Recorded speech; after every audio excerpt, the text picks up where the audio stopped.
switching gears to this last one of the weekend, Schalke and Leverkusen. What did I call last week? Did I end up going with Schalke or did I back out last I second? think you backed out when I backed out. Leverkusen. Yeah. Yeah, you and I have Leverkusen, and Steven had a draw. Oh, props there. I felt like it was going to be this kind of fixture, and honestly, I mean, it very well could have been. It very well could have been. Stevie, David Wagner, he finally mixed things up, and maybe not because he wanted to, but injuries kind of forced the hand. I don't know though. I mean, the lineup didn't look bad. It was interesting. like there were so many players. I'm like, who is that? What? I've never seen that person in my life. Wazdagin, very talented youngster in the U19s. I was excited to see that. A lot of people obviously excited to see Kutucu finally get freed, finally get a start. Crazy that it took this long for him to get a freaking start. Yeah. Oh man, Bujaleb, the PTS god out there. I don't know. This Schalke side, maybe they'll do a little something now. How pissed were you though? I mean, the Miranda own goal. Yeah, I saw that. I was like, you gotta be kidding me. Because I mean, at that point, you're just minutes away from closing out. 81st minute. I mean, it wasn't like I don't think there was anything he could really do about it, but it always sucks. Like you kind of wish it was like it wasn't an own goals that caused it. You kind of wish it was just a goal that scored like from Leverkusen. Like you're like, oh, it's an own goal that made us draw, really? But I mean, looking at us like, there's not much he could have done with that ball. But again, what have we been saying ever since Newell came back in that starting lineup? They looked like a whole different side with Newell in. I wouldn't know it's a whole no side, but they're yeah. They're not getting beat 4-0 every game. Right. Yeah, big saves for Newell. In that goal, he couldn't have done anything with. I mean, it's your own man. So Paul was going to bury it anyway. You think so? Yeah. Yeah. I mean, it looked worse than the Pavard one to me, but Paulinho was going to bury that. He was very active. Well, he's got an incredible goal rate as well. Yes. This is true. I think he's been involved in a goal every 45 minutes.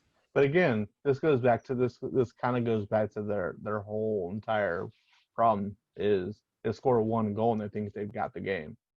Hey, look. Well, I don't even know they should have had the one goal, but hey, look. My thing though is it is Leverkusen. If there ever was one, this one I'm okay. Yeah. Right. This isn't a Dusseldorf that you let hang around. This isn't a Paderborn you let hang around. Right. This is a Leverkusen, hard fought. Leverkusen should have gotten a goal earlier, right?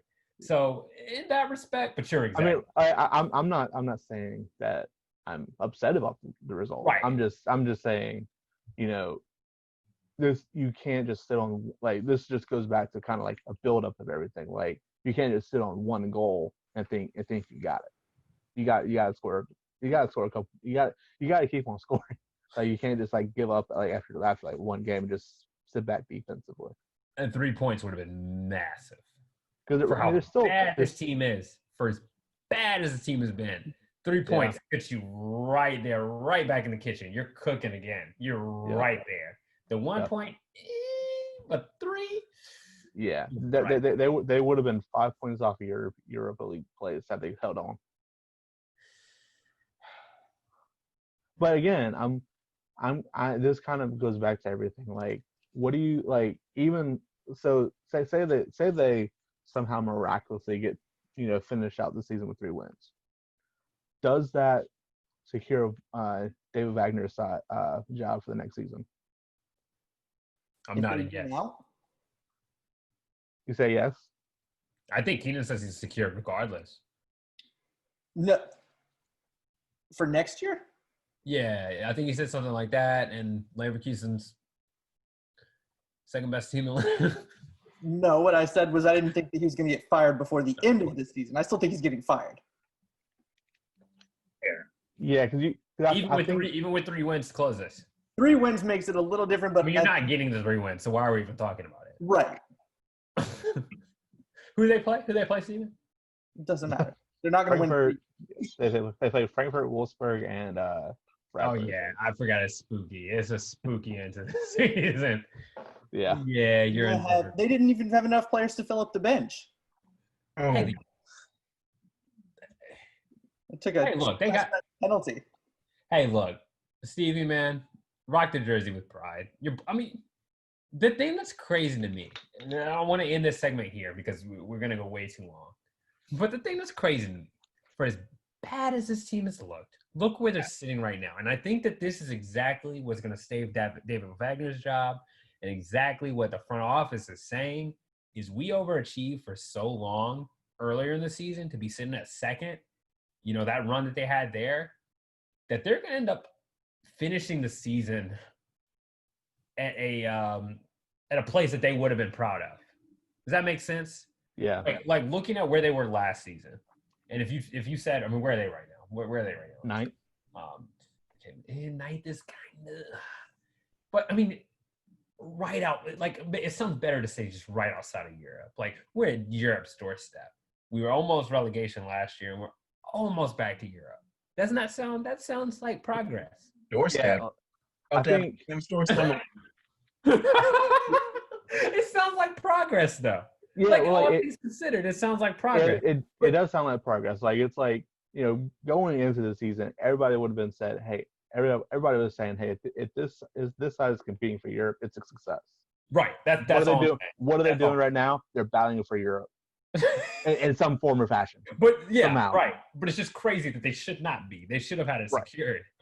You right. know, and you go back even when they were on I think Keenan said that they lead the league in draws. You take a couple of those draws and make them wins. They're in Europe. They're in the title automatic. Hunt. They're in the title hunt. That's not a title run, but they may be at that closing in on that 5th spot. Oh, in Europe, 4th, 3rd, 4th. Like they're right there. If their first half of the season, if they would have turned, that Dusseldorf game that Henning scored, his hat trick with, if they would have held on to that one, if they would have held on against Mainz, if they would have held on against, or if they would have beaten Wolfsburg or Freiburg at the end of the season, they would have been right there. But yeah, again, to me, I'm glad you guys get the logic, because to me, that's what's going to save Wagner's job, is that they're going to say, look, you see where our ceiling is with this team? Let's just figure out how to get right back there, and we're good to go. I don't think he's going to get them back there. I think it was a fluke, but I think their front office is still thinking that he has the potential to get them back where they were. And they know more than me. It'll be an interesting offseason for them because you're broke. Yeah, that too. Who are they going to get that investment? If you're an investment looking at this side, you're saying where this team has been, if they can get some money, that they could be a legit challenger for year in year out with the right funds. What I said is Hertha has a blueprint. Hertha has been bad, very very bad. This is a team just a few years ago is in Bundesliga 2. So if Schalke is the measuring stick, right? If Hertha can do this with funds, what can Schalke do with funds? What can Schalke do with funds plus their academy? And then if you're saying we might actually hold on to some of these academy players for maybe a couple more years before we are idiots and let them run to the end of their contract and go free, And I think with Schneider there now too, I don't think they're going to be running it free of contracts anytime soon. If as long as they had the money for them. Caligari to Augsburg, kind of our last one to round things up there. Sounds like the deal is almost done. Paulie, I know that you're licking your lips at that one. I think he'd be a great fit at Augsburg.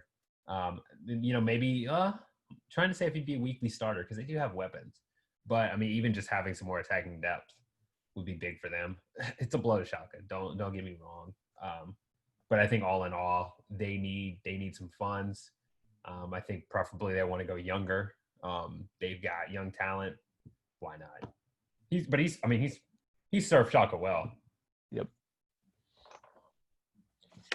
Yeah, it'll be good. I touched on some years ago, just some circus nonsense with Augsburg's midfield, but I think now, coming into the next season, you have great weapons on the attack with some good stability with Oxford and Max, some defense plus Kajuri. I mean, it's gonna be a really fun squad next season. So yeah, it's a great plan. Well, boys, it's been fun. Been long-winded as always. That's for me to blame. Stirring the pot a little bit.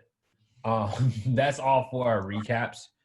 Take a quick pause. All right, boys, it's been fun. Rounding things out there. If you're listening to us now, sit tight. We got another episode coming up for previews for probably when you're listening to today's fixtures. So talk to you in a bit.